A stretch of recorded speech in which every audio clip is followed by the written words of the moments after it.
जैसे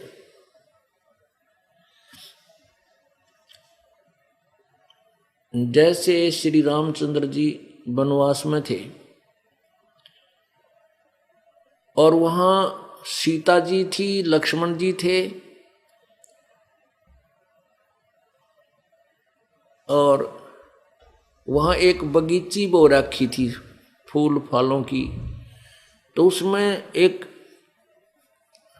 रावण का मामा मारीच एक हिरण बनकर उस बाड़ी को तोड़ने लग गया, बगीची को, और सोने का हिरण बन गया, स्वर्ण, बहुत सुंदर था। सीता जी ने कहा कि ये हिरण मेरे लिए लाओ, मुर्दा या जिंदा। उन्हें हट कर ली। ये आपने कथा सुन भी रखी है। श्री राम जी जब वहां से चलने लगे, सीता की जिद देखकर, हठ देख करके, राम लक्ष्मण को कहकर चले गए, भैया तू मत आना मेरे पीछे से, अकेली सीता जी को नहीं छोड़ना है, और आए भी किसी कोई मजबूरी भी बन जावे तो इसके चारों तरफ मंत्रित रेखा खींच कर आना। तो कहने का भाव ये है कि श्री रामचंद्र जी चले गए, वहां जाकर के उस मायावी हिरण ने, मारीच ने आकाशवाणी की, हा राम, हाय लक्ष्मण मर गया, हाय लक्ष्मण मर गया। तो सीता जी ने लक्ष्मण को कहा, तेरा भाई मर गया, तू जा। अब लक्ष्मण नहीं चाहता था कि मैं जाऊं, कोई आपत्ति ना आ जाए, लेकिन सीता ने कटु शब्द कहे कि तू चाहता है कि तेरा भाई मर जा और तू मुझे पत्नी बनाना चाहता है। इस तरह की कटु शब्द सुनने से उसने कहा, माता मैं जाऊं हूं, बड़े भाई की बहन पत्नी है, लेकिन एक काम करना, मैं ये चारों तरफ ये रेखा खींच के जाता हूं इस कुटी के, इससे बाहर मत जाना। ऐसा कहकर वो चला गया। पीछे से रावण ने षड्यंत्र रचा, एक साधु रूप बनाया और आकर के कुटिया से दूर खड़ा होकर कहा, माई आटा देना। अब सीता जी ने कहा कि बाबा जी अंदर आके ले जाओ, ऋषि जी लो आटा ले जाओ। अब जो ही रावण आगे को चला, वो कुटिया से बाहर निकली, कुटिया से थोड़ी दूरी पर वो रेखा थी। रावण निकट आने लगा तो एकदम उस लक्ष्मण द्वारा लगाई गई रेखा से अग्नि की लपट निकली रावण को खत्म करने के लिए। रावण 10 कदम पीछे गया, बैक गिरते, और कहा, माई बाहर आकर के आटा डाल जा, तूने आटा देना है, तो नहीं तो साधु रुष्ट हो जाएगा और ये कर देगा और वो हो जाएगा। अब सीता जी ने सोचा, बाबा जी तो है, संत है, और क्या क्या फर्क पड़े है इस रेखा का उल्लंघन करके, अभी डाल के आटा मैं फट वापस आ जाऊंगी।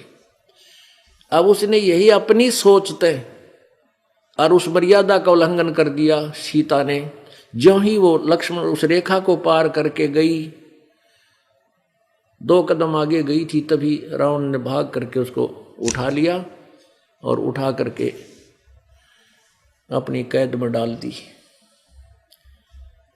अब क्या जुल्म हुआ, सीता ने तो ये सोचा था क्या फर्क पड़ा है, रेखा को पार कर लेती हूं और शीघ्र ही वापस आ जाऊंगी। वो बौड़ी बूझ थे, इतना कुछ कह के गए थे कि तू इससे बाहर मत निकलना, वो मूर्ख थे क्या। लेकिन हम अपनी सूझ मनमाना आचरण करके हम दुखी हो रहे हैं। सीता ने मनमाना आचरण किया, रेखा का उल्लंघन, मर्यादा का उल्लंघन कर दिया, और क्या बना, आप दुखी हुई, श्री राम दुखी हुआ, लक्ष्मण भटका और करोड़ों आदमी मर गए जब सीता वापस आई। तो पुण्यात्माओं, परमात्मा की जो मर्यादा है इसको तुम तोड़ दोगे या लक्ष्मण की ऐसी रेखा समझ लेना, काल तुरंत आपको चक ले जाएगा, फिर नहीं बात सूत में आओगी।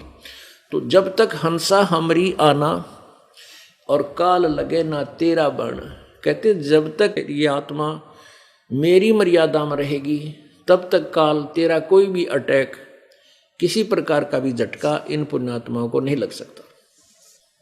तो हम परमात्मा की बात को, तत्व ज्ञान को महत्व कम देते हैं और संसारी लोगों की बातों को तुरंत ग्रहण कर लेते हैं, उन्हीं को उसको आचरण कर लेते हैं।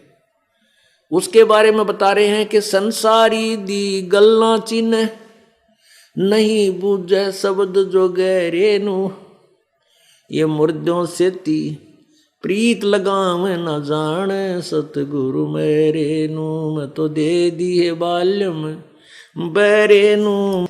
संसारी लोगों की बातों को तो तुरंत मान जा, और हम ये गहरी बातें जो बहुत गूढ़ रहस्य आपको बता रहे हैं, यथार्थ ज्ञान बता रहे हैं, इनको सुनने को तैयार नहीं, इनके ऊपर आचरण नहीं करते।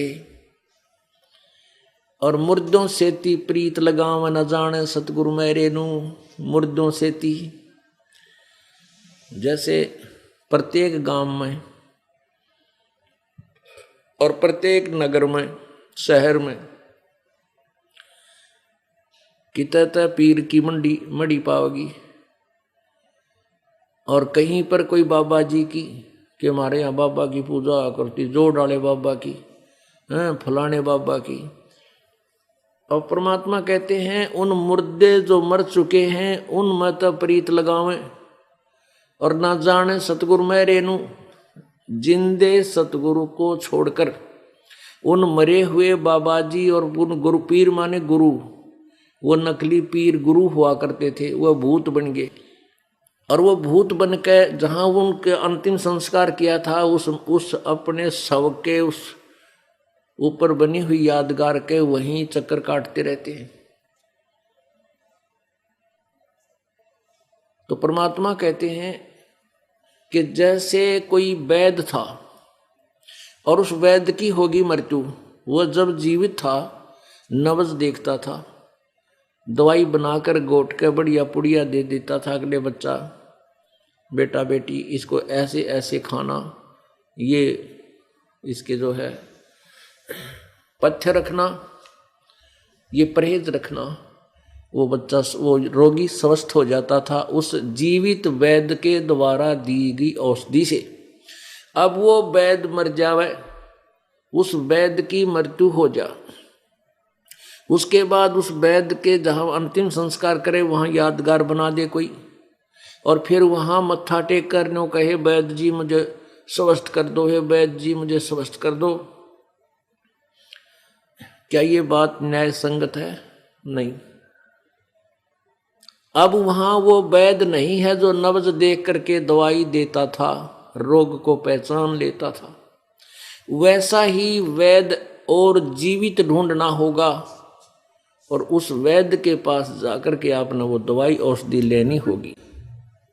इसी प्रकार जो संत गुरु पीर मृत्यु को प्राप्त हो चुके हैं, उनकी यादगारें बनी हुई हैं, उनकी हम वहाँ जाकर के कोई मन्नत मानते हैं, कुछ कुछ करते हैं, मन्नत मांगते हैं, वहाँ कुछ संकल्प करते हैं, फिर वहीं डाल आते हैं।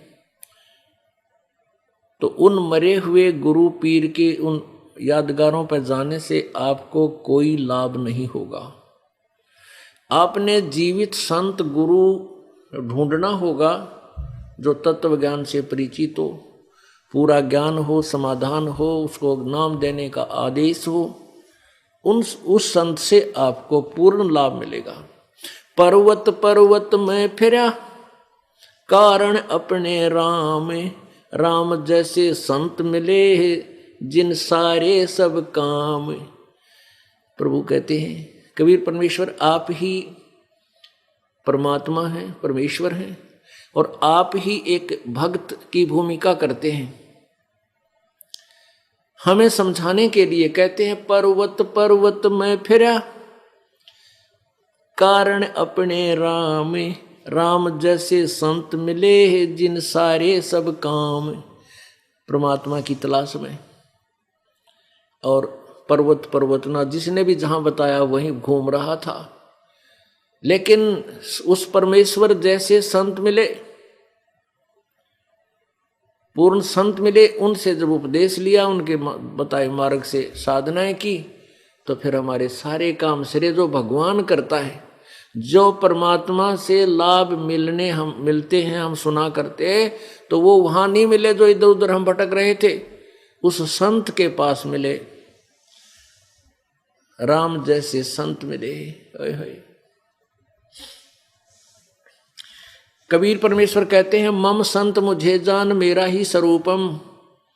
जो मेरा प्रतिनिधि मेरे द्वारा भेजा गया संत है उसको मेरा ही स्वरूप समझना, अर्थात मम संत मेरे संत को मुझे ही समझ मेरा ही स्वरूपम। पुण्यात्मा जैसे प्रधानमंत्री जी अपना कोई रिप्रेजेंटेटिव, अपना कोई जो है नुमाइंदा प्रतिनिधि यहाँ भेज दे हिसार में और उसको पावर दे देता है, इतनी पावर दे देता है कि वो प्रतिनिधि यहाँ के मुख्यमंत्री से भी ज़्यादा लाभ आपको दे सकता है। तो उसको प्रधानमंत्री कहो चाहे वो प्रतिनिधि कहो, क्योंकि उसके पास पावर प्रधानमंत्री वाली ही है। तो ऐसे ही परमात्मा कहते हैं मम संत मुझे जान मेरा ही स्वरूपम। मेरे द्वारा भेजा गया जो संत है उसको मेरा ही स्वरूप समझना, अर्थात उससे तुम्हें वही लाभ होंगे जो मैं खुद दूंगा।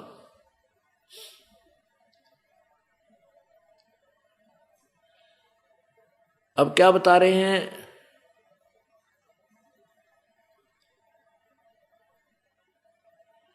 मुर्दों से ती प्रीत लगावे न जाने सतगुरु मेरे नू। फिर क्या बताते हैं? श्वेत छतर सिर मुकुट विराज देखत न उस चेहरे नू। श्वेत छतर सिर मुकुट विराज देखत न उस चेहरे नू। ऊंची थलियां खेती बोवे ये भूल गए निज डेरे नू। ऊंची थलियां खेती बोवे भूल गए निज डेरे नू। मैं तो दे दी है बालम बैरे नू। मैं तो दे दी है बालम बैरे नू।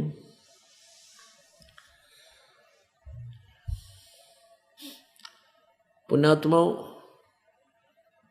अज्ञानता के आधार से हमने परमात्मा की परिभाषा क्या सुन रखी थी कि परमात्मा निराकार है, उसका केवल प्रकाश ही देखा जा सकता है।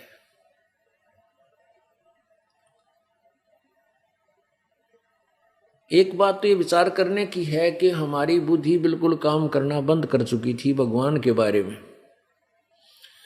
हम विचार भी नहीं कर सकते थे इतना भी कि कहते हैं प्रभु का प्रकाश देखा जा सकता है, प्रभु निराकार है। अब जैसे कोई कहे कि सूर्य निराकार है, सूर्य का प्रकाश देखा जा सकता है, ये बात कोई जचने वाली नहीं है कि हमने सूर्य का प्रकाश देखा, सूर्य कैसा है कि वो तो निराकार है। हमने ट्यूब लाइट देखा, ट्यूब कैसा है, ट्यूब निराकार है। ये थ्योरी किसी आंखों वाले की नहीं हो सकती, अंधे की अंधे से सुनी हुई हो सकती है। ऐसे ही हमने अभी तक जितने भी ऋषि महर्षि गुरु संत जिनसे सुना उन्होंने यही बताया परमात्मा निराकार है, परमात्मा निराकार है। वो दिखाई थोड़े देता है, वो तो अनुभव की बात होती है। और फिर कहते हैं परमात्मा का केवल प्रकाश देखा जा सकता है, शरीर के अंदर समाधि दशा में प्रकाश देखा जा सकता है। भले आदमी अब परमात्मा बिना प्रकाश किसका देखा? परमात्मा परमेश्वर स शरीर है, मनुष्य सदृश उसका शरीर है। जब तक हम तत्व ज्ञान से अपरिचित रहेंगे हम भक्ति नहीं कर सकते, हम पूर्ण लाभ प्राप्त नहीं कर सकते। जब तक हमारा पूरा सब कंसेप्ट क्लियर नहीं होंगे तब तक हम भक्ति मार्ग पर अधिक समय तक नहीं चल सकते। जिस समय आपको परिपूर्ण ज्ञान हो जाएगा फिर आपका मोक्ष निश्चित है, क्योंकि आप डगमग नहीं हो सकते, आप पथ भ्रष्ट नहीं हो सकते। रास्ते से भ्रष्ट होकर के दिशा भ्रष्ट होकर के दूसरी दिशा में चल करके कुमार्ग पर चल कर हम अपने निज घर नहीं जा पाए। अब हमें दृढ़ विश्वास हो जाएगा कि जिस मार्ग पर हम चल रहे हैं ये अपने निज घर का है, हम कभी डगमग नहीं होंगे। थे 100 आदमी बैक आए हमें।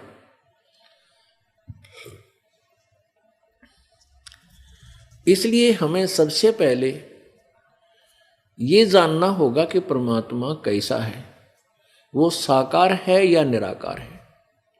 परमात्मा साकार है, मनुष्य जैसा है और वो शरीर है। अंतर इतना है कि प्रभु का शरीर तेजोमय है, प्रकाश है, प्रकाश युक्त है, प्रकाश में है। जैसे